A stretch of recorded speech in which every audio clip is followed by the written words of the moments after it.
प्रवासात किंवा सकाळ सकाळ टिफिनला किंवा घाई गडबडीमध्ये अशी झटकीपट चमचमीत झणझणीत अशी बेसनाची पोळी, म्हणजे आपण याला बेसन पराठासुद्धा बोलतो, ती आज मी तुम्हाला बनवून दाखवणार आहे. इतका खमंग, टेस्टी आणि चवदार असतो ना. आणि विशेष म्हणजे आपण ही झटकीपट बनवू शकतो आणि कुठेही नेऊन आपण याला खाऊ शकतो. ते इकडे बघू शकता, खूप सिंपल साहित्य आहे याच्यामध्ये. कांदा बारीक चिरून घ्यायचा 2 मोठे, त्यानंतर मिरच्या कट करून घ्यायच्या आणि कोथिंबीर बारीक चिरून घ्यायची आहे. हे बघा, एवढं साहित्य घ्यायचं आहे. जर मसाला वापरायचा असेल तर तुम्ही मिरची वापरू नका, म्हणजे मी मिरची नाही घ्यायची. आणि त्यानंतर इकडे बघू शकता, मी 250 ग्राम हे बेसन पीठ घेऊन आले रेडीमेड. मस्त पॅकेटमध्ये आता रेडीमेड भेटायला लागलेले आहे बेसन पीठ. काही लोक चण्याची डाळ घरामध्ये सुद्धा वाटून मस्त असं नॅचरल बेसन पीठ बनवतात.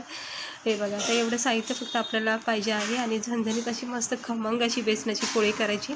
तर आता मी बेसन पीठ ना याच्यामध्ये एका टोपामध्ये ओतून घेतलेलं आहे आणि थोडंसं साईडला ठेवून दिलं आहे, कारण की मग ते खूप झालं असतं. आता सकाळच्या नाश्त्यासाठी ना तुम्ही झटकीपट बेसनाची पोळी बनवून खाऊ शकता. चहासोबत गरमागरम जर तुम्हाला नाश्ता हवा असेल ना हेल्दी, तर बेसनाची पोळी ना झटकीपट मस्त असं उत्तम नाश्ता आहे. आता ही कोथिंबीर, बारीक चिरलेला कांदा आपण याच्यामध्ये टाकून घेऊया. सोबत मिरच्या ज्या कट केल्यात आपण त्या टाकून घेऊया. आता मिरच्या नाही वापरायच्या. जर तुम्हाला मिरची नको हवी असेल तर इथे लाल मसाला तुम्ही ह्या स्टेजवर टाकू शकता. जिथे मी मिरची टाकते तिथे तुम्ही आवडीनुसार तिखट टाकू शकता. पण मिरचीची बेसनाची पोळी ना खूप छान लागते. हे बघा, आता याच्यामध्ये आपण ना मसाले टाकायचे. तर मसाल्यामध्ये आपण याच्यामध्ये टाकून घ्यायचे. आता सुरुवातीला मी चवीनुसार इथे मीठ टाकून घेते, कारण की कसं मीठ हे खूप आपल्याला गरजेचं आहे. हे म्हणजे विसरलं नाही गेलं पाहिजे. कधी घाई गडबडीमध्ये मग विसरून जाते. म्हणजे सुरुवातीला टाकून घ्यायचं चवीनुसार मीठ. त्यानंतर अर्धा चमचा गरम मसाला टाकला आहे. मी पुन्हा एकदा सांगते, जर हिरवी मिरची नको असेल तर ह्या स्टेजवर तुम्ही लाल मसाला टाकू शकता, जिथे मी मसाले टाकते तिथं. हे बघा, आता धना पावडर टाकते मी 1 चमचा. गरम मसाला टाकून घेतला आहे 1 चमचा. आता याच्यामध्ये टाकायचं आपल्याला हळद अर्धा चमचा. जास्त टाकायचं नाही, नाही तर काय होतं, ही भाजी नाही बेसनाची पोळी आहे. आणि मग जास्त हळद टाकली ना मग खूपच पिवळसर असा रंग येईल आणि कडवटपणा मग हळदीचा येतो त्याच्यामध्ये. तर थोडंसं अर्धा चमचा हळद टाकायची आहे. चवीनुसार मीठ, गरम मसाला, याच्यामध्ये धना पावडरसुद्धा आपण अर्धा 1 चमचा टाकून घेतलेला आहे. आपण इथे लाल मसाला वापरला नाही, कारण मी हिरवी मिरचीची करते पोळी. तर ते थोडं बॅटर असं मिक्स करून घ्यायचं आहे.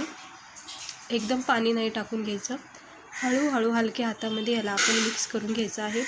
हे प्रवासात जरी तुम्ही कुठे गेलात ना, म्हणजे एका दिवसाचा जर प्रवास असेल ना तुमचा येण्या जाण्याचा, तर त्यावेळेस ना तुम्ही रोटीसोबत, भाकरीसोबत ना ह्या गरमागरम पोळ्या अशा बनवून नेऊ शकतात.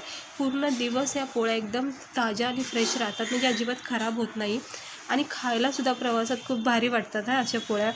आणि घरचं जेवण असल्यामुळं तर खूपच चांगलं असतं. आता हे बघा, याच्यामध्ये थोडंसं अजून पाणी ॲड करते. अगदी घट पण नाही बनवायचं, कारण घट असलं की जाडसर पोळी होऊन जाईल आणि मग ती पॅनवर आपल्याला पसरवतासुद्धा येत नाही. त्यामुळं अगदी थोडंसं नॉर्मल पातळ ठेवायचं, म्हणजे कसं चांगलं पसरवता पण येते आणि गोलाकारसुद्धा मग देता येतो. हे बघा, थोडंसं हे आता मिक्स झालेलं आहे मस्त. याच्यामध्ये सर्व टाकून घेतले. आता याच्यावर मी ठेवते झाकण आणि याला 10 मिनटं द्यायचे, जेणेकरून काय होते, बेसन पिठामध्ये ना सगळं असं एकजीव होऊन जाते. आता 10 मिनटानंतर तुम्ही इकडे बघू शकता, याचा टेक्स्चर बघा, अगदी मस्त झालेला आहे. आणि सर्व मसाले, मिरची, चवीनुसार मीठ जे पण आपण वापरले ते अगदी मस्त याच्यामध्ये एकजीव झालेला आहे. आणि इकडे बघू शकता, हे असा टेक्स्चर बनवायचा आहे. अगदी घट अजिबात बनवायचं नाही, नाही तर घट झाल्यामुळं काय होईल, ते वड्यासारखं होऊन जाईल आणि मग ती काय बेसनाची पोळी वाटणार नाही. त्यामुळे थोडंसं पातळ बॅटर ठेवा. थोडंसं किंचित पॅनमध्ये तेल टाकायचं आहे. आता जास्त जरी पडलं तर आपण एवढ्याच तेलामध्ये सगळ्या पोळ्या करून घ्यायच्या. हे बघा, असं हलक्या हाताने थोडं घेऊन असं याला असं बघा थोडंसं पातळ बॅटर असल्यामुळं बघा पसरलं जातं लगेच. आणि इकडे जर तुम्ही जाड बॅटर ठेवला ना, म्हणजे बेसन पिठाचा जो घोळ आहे ना तो जाड ठेवला ना, म्हणजे कमी पाणी वापरून जर जाड बॅटर बनवला तर ही असं पसरवता येणार नाही आपल्याला, किंवा चांगला याला असा गोल आकार देता येत नाही. मग त्यामुळे ना थोडंसं असं पातळ बॅटर ठेवायचं. इकडे बघू शकता किती छान अशी आपली गोलाकार अशी पोळी तयार झाली आहे. आणि 1च मिनटामध्ये बघा ही लगेच अशी शेकली जाते. आता मी याला घेते पलटी करून आणि मस्त असं गोल्डन ब्राऊन असा रंग येईपर्यंत याला चांगलं मंद आचेवर अधूनमधून तुम्ही गॅसची फ्लेम थोडी वाढवू पण शकता चांगली शेक देण्यासाठी. हे बघा किती छान असा मस्त याला रंग आलेला आहे आणि आपलं बेसन पीठ, कांदा, कोथिंबीर चांगलं याच्यामध्ये फ्राय होतं आहे, भाजून निघतं. इकडे बघू शकता, वाटतोय ना हा बेसन पिठाचा पराठा तयार झालेला आहे. तर आता चांगलं याला शेकून घ्यायचं आहे दोन्ही बाजूनी.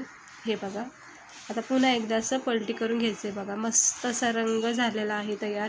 हे असं स्पॉट्स आले ना म्हणजे गोल्डन ब्राऊन असा रंग आला की समजून जायचं आपला बेसनाची पोळी ना चांगली शेकून निघली.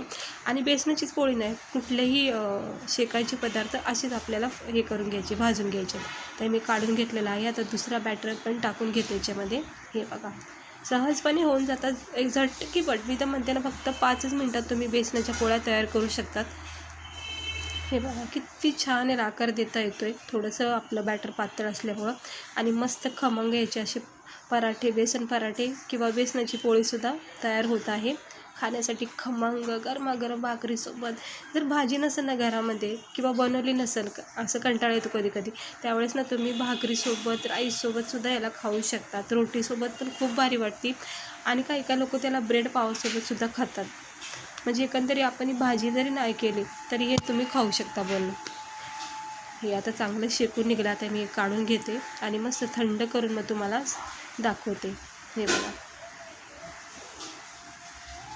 हे बघा आता मी 3 मस्त अशा मोठ्या पोळ्या केलेल्या आहेत बेसनाच्या, खमंग असं दुपारच्या जेवणासाठी भाकरीसोबत गरमागरम. आणि ही जरा ना शेवटची पोळी आहे, ही जरा गरम आहे.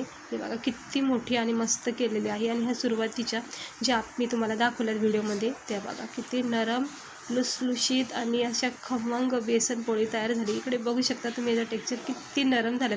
असं वाटतं आपण कुठला परोठा बनवला आहे, म्हणजे आपला पराठा असतो ना बटाट्याचा, असं फील होते.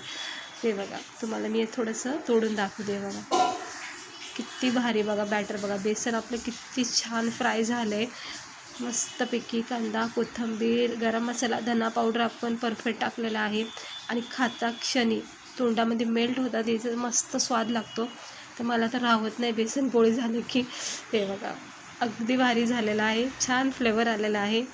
आणि धना पावडर आणि कोथिंबीर मस्त लागते आहे. आणि मधोमध्ये कांद्याचं पण एक खाण्यामध्ये एक मजा येते. तर अशी गरमागरम तुम्ही बेसन पोळी बनवा. जर तुम्हाला कुठं बाहेर एका दिवसासाठी जायचं असेल तर सोबत हे घेऊन जा खाण्यासाठी. आणि मुलांनासुद्धा टिफिनमध्ये तुम्ही देऊ शकता घरच्या घरी बनवून. तर चला भेटते मी तुम्हाला पुढच्या व्हिडिओमध्ये. आवडला असेल तर लाईक नक्की करा.